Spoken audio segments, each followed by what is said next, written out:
안녕하십니까. 민주사회를 위한 변호사 모임 12.3 내란 진상규명 TF 활동을 하고 있는 최세안이라고 합니다. 반갑습니다. 너무 춥지만 12.3 내란이 발발한 지 딱 1년이 된 오늘 내란범들에 대한 수사와 재판 현황 그리고 그 전망, 재발 방지를 위한 앞으로의 과제에 대해서 말씀드리기 위해 이 자리에 섰습니다. 시간이 제한되어 있어서 PPT에 내용이 자세히 기재되어 있으니 PPT를 봐주시면 좋을 것 같습니다.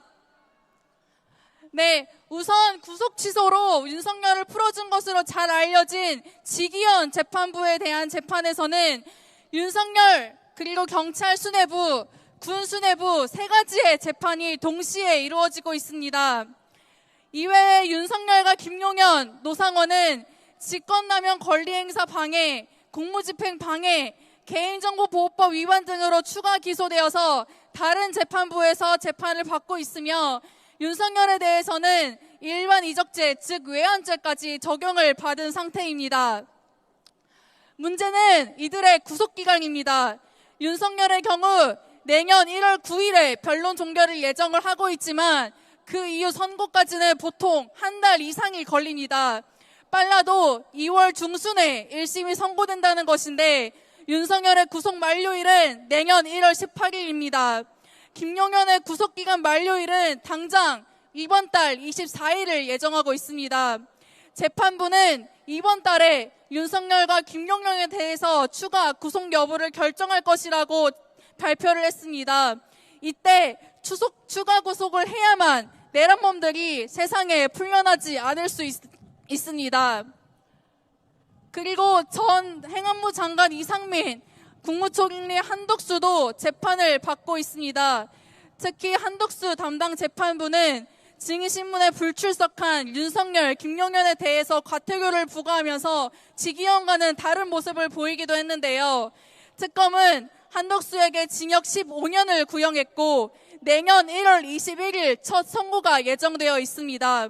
이때 한덕수에 대한 형이 윤석열, 김용현에 대한 재판에도 영향이 있을 것이어서 매우 중요한 선고로 예정을 하고 있습니다. 한편 시민들께서는 지금 재판이 잘 돌아가고 있는지 많은 의문이 드실 수 있을 거라 생각을 합니다.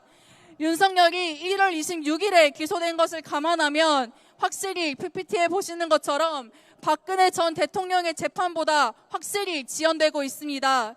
물론 그 중심에는 지기현이 있습니다. 지기현은 이 엄중한 재판을 책임있게 또 신속하게 진행하려는 의지를 보이기는커녕 윤석열과 김용현의 변호인단의 궤변과 재판 지연 전략을 그저 방관하고 있습니다. 그러나 군이 국회와 선관위를 침탈할 장면을 온 시민이 목격했고 재판에서도 윤석열이 국회의원 체포를 지시했다는 증언이 계속 나오고 있습니다. 내란죄가 국헌 문란 목적의 폭동이라는 것을 아는 재판부라면 윤석열에게는 내란죄 최고형을 내릴 수밖에 없는 상황입니다. 한편 12.3 내란특검은 이번 달 14일로 그 활동을 마칩니다. 그러나 계엄해제 국회 표결을 방해한 국힘 추경호는 오늘 구속영장이 기각되었고 내란을 가담한 박성재 등 국무위원, 체포를 방해한 대통령 경호실 등 아직도 규명돼야 할 과제는 너무나 많습니다. 특검 활동이 종료되더라도 남겨진 진실 규명을 위해 수사는 계속되어야 합니다. 내란의 진정한 종식은 책임자 처벌로만 이루어질 수는 없습니다. 그러나 철저한 수사와 헌정 질서를 파괴한 죄에 대한 응당한 처벌이 있어야만 내란 종식의 첫걸음을 뗄 수 있습니다. 내란의 전모를 조사하는 특별조사위원회도 빨리 출범해야 합니다. 이는 내란범 개인에 대한 책임을 묻는 것을 넘어서 법치주의가 바로 설 수 있는 초석이 될 것이라고 생각을 합니다. 민병과 참여연대도 계속 내란 재판 모니터링을 하고 있으므로 시민 여러분들께서도 끝까지 관심을 갖고 12.3 내란 재판과 수사를 지켜봐 주시기를 부탁드립니다. 감사합니다.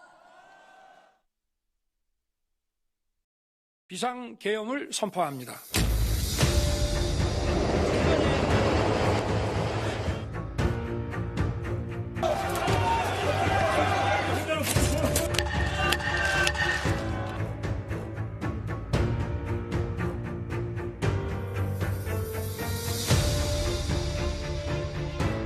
시청구인 대통령 윤석열을 파면한다.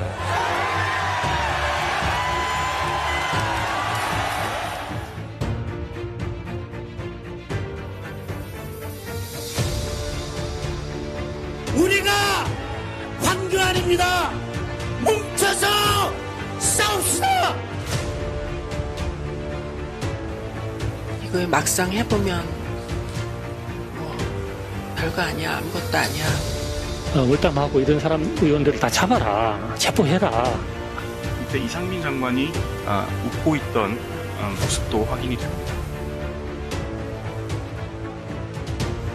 북한 평양과 백두산 기습 등을 무인기로 공략해 북한이 반드시 대응할 수밖에 없는 지점을 노려야 한다는 내용을 비롯해 김용현 전 장관이 오물풍선을 빌미로 북한에 대한 군사작전을 감행하려 했다는 게 특검팀의 결론입니다. 감사히 내란에 가담한 혐의를 받는 박성재 전 법무장관에 대한 구속영장이 또 기각됐습니다. 법원의 판단에 존중하고 감사드립니다. 특검이 내란 선동 등의 혐의로 황교안 전 국무총리 등에 대해 청구한 구속영장도 오늘 새벽 기각됐습니다. 국무위원 소집을 건의한 이유 등 100차례 넘는 질문에 증언을 거부하겠다는 말만 되풀이했습니다. 증언 드리지 않겠습니다. 분들은 선서를 하셔야 됩니다. 그것은 이제 해석 나름일 것 같습니다. 저는 선서하지 않겠습니다. 자신의 내란 우두머리 혐의 재판에 16번을 잇따라 출석하지 않았던 윤석열 전 대통령. 공정한 판단을 해주신 법원에 감사드립니다.